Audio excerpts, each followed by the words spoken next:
There is a type of man who is kind to the woman who intimidates him and cruel to the woman who loves him, respectful to his boss, respectful to his mother, respectful to the woman who could walk away without flinching. But the woman who stays, the woman who's soft with him, the woman who forgives, accommodates, and loves without condition, that woman gets his worst. Not because he doesn't love her, but because he doesn't fear losing her. And for this type of man, love without fear doesn't produce respect, it produces permission. And this is the pattern that will make you question everything you thought you knew about respect in relationships. Because we are told that respect is built on love, on admiration, on appreciation. And for most people, that's true. But there is a subset of men, not all men, but a very specific psychological profile for whom respect is not generated by love. It's generated by consequence, by threat, by credible felt possibility that this person could remove themselves from their life and it would cost them something they can't afford to lose. So for these men, the kind of woman isn't respected, she's managed. The loyal woman isn't valued, she's consumed. The forgiving woman isn't cherished, she's exploited. Not because kindness is weakness, but because this type of man's respect circuit is wired through psychology, through upbringing, through pattern, to respond only to one signal: danger. And a woman who loves unconditionally doesn't register as dangerous. She registers as safe, and safe for this man means controllable, and controllable means disposable.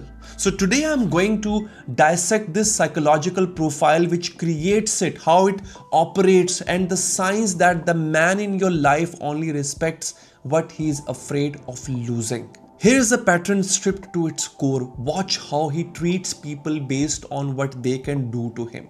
His boss gets deference, because obviously his boss controls his income. His mother gets compliance because his mother controls his guilt. The friend who challenges him gets measured respect because that friend could publicly embarrass him. Now watch how he treats the woman who loves him unconditionally. She gets impatience, dismissal, half effort, broken promises. Not because she matters less, but because her love has no teeth. And for this man, toothless love gets categorized as guaranteed love. And guaranteed love gets the lowest investment, because why would you invest in something you can't lose? So this isn't conscious. He doesn't sit down and calculate it that she will never leave, so I don't have to try. It's deeper than that. It's a nervous system that only activates respect in the presence of threat and goes dormant in the presence of safety. So let me discuss a case with you. A woman 35, 3 years into a relationship, described a moment that rewired how she saw her partner. They were at a gathering. A female colleague of his made a sharp, slightly cutting remark to him in front of others. Something about a mistake that, he had made at work. Publicly, she did that, directly, without softening it. His response was measured, careful, almost differential. He laughed it off, acknowledged the mistake, and treated her with visible respect for the rest of the evening. On the drive home, his girlfriend mentioned gently that he had forgotten to follow through on something she had asked him about like 3 times a week. Something small, something domestic. His response: irritation.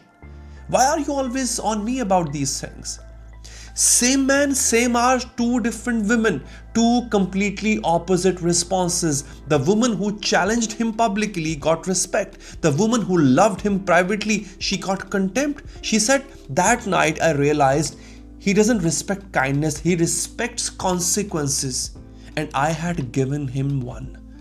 So what creates a man who only respects what he fears?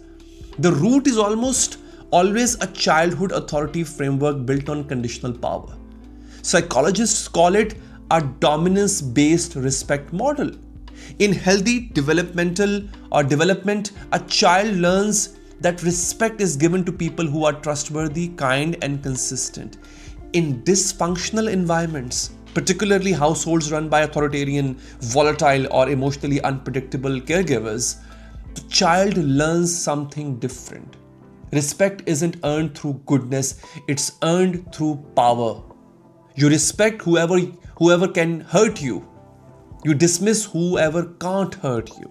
This wiring carries directly into adult relationships. The man doesn't choose to disrespect the kind partner. His nervous system simply doesn't register kindness as a respect triggering stimulus. It registers threat, consequence, the possibility of loss.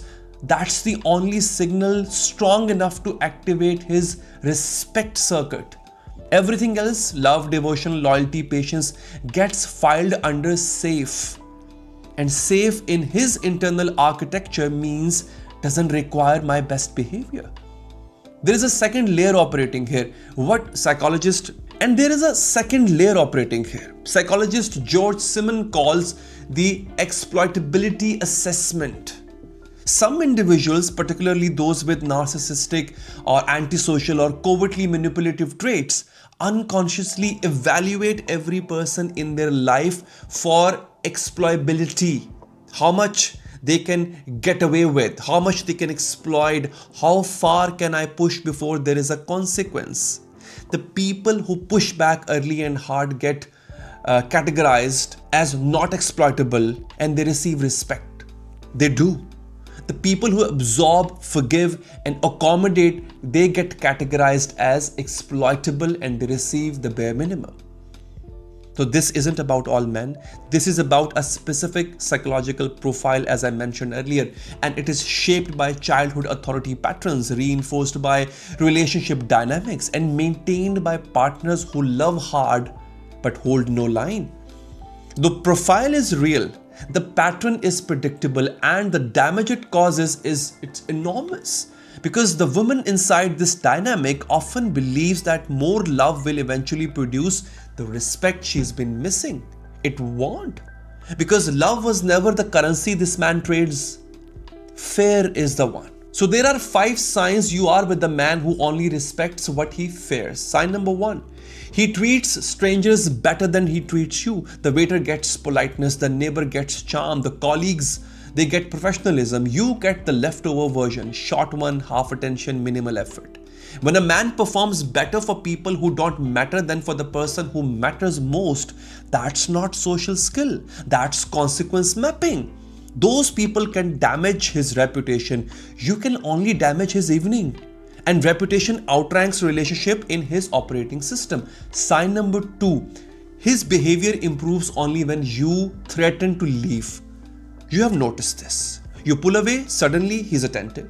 You mention space, suddenly he is present. You pack a bag or raise your voice about being done, and for 2 weeks, he is the man you fell in love with. Then you soften, then you stay, you forgive, and within a month, the old behavior returns.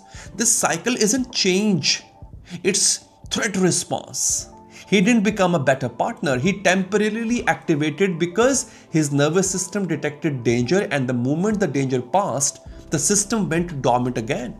You are not in a relationship with a man who is growing. You are in a relationship with a man who performs under pressure and coasts without it. Sign number 3. He respects women who challenge him and despises women who support him. Track the pattern across his entire life. Which woman does he speak about with admiration? Usually the ones who held him firm, who didn't bend, who told him no and they meant it. Which woman does he speak about with indifference or subtle contempt? Usually the ones who gave, who stayed, who absorbed. If his admiration consistently flows toward women who challenged him, and his dismissal consistently lands on women who loved him, his respect is threat activated, not love activated. And you can't love your way into a system that only responds to fear. Sign number 4, he pushes boundaries specifically with you. He says things to you he had never said to his boss. He cancels on you in a way he had never cancelled on a friend.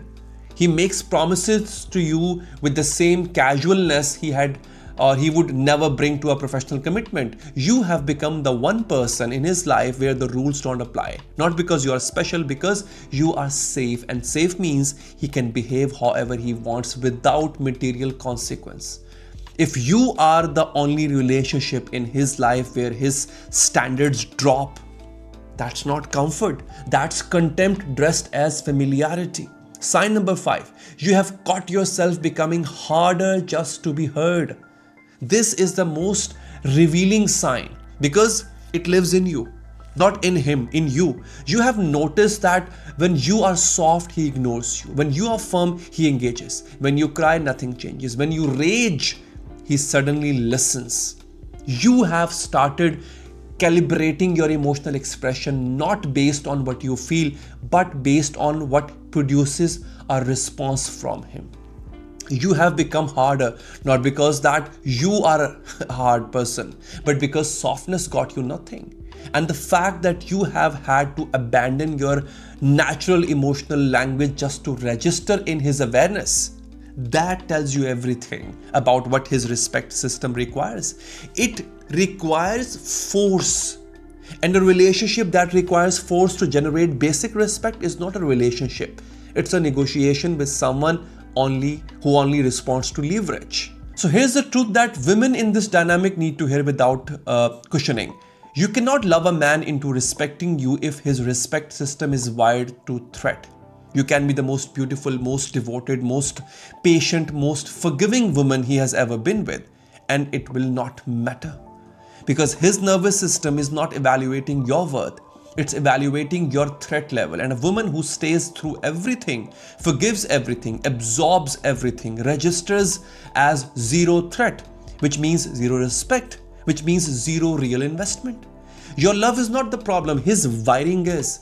And no amount of your love rewires a system that was built in childhood and reinforced by every partner who loved him without holding a line. You are not failing at love. You are succeeding a love inside a system that doesn't recognize love as valuable.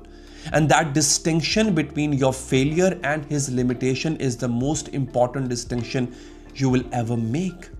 So if you are in this dynamic, the first question isn't how do I make him respect me? The first question is, can this man respect system be rewired?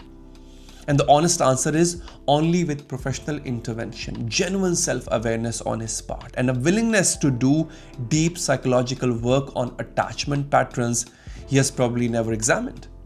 If he is willing, if he recognizes the pattern and commits to rewiring it, there is hope, real hope. But that work takes years, not weeks, and it requires him to initiate, not you to drag him there.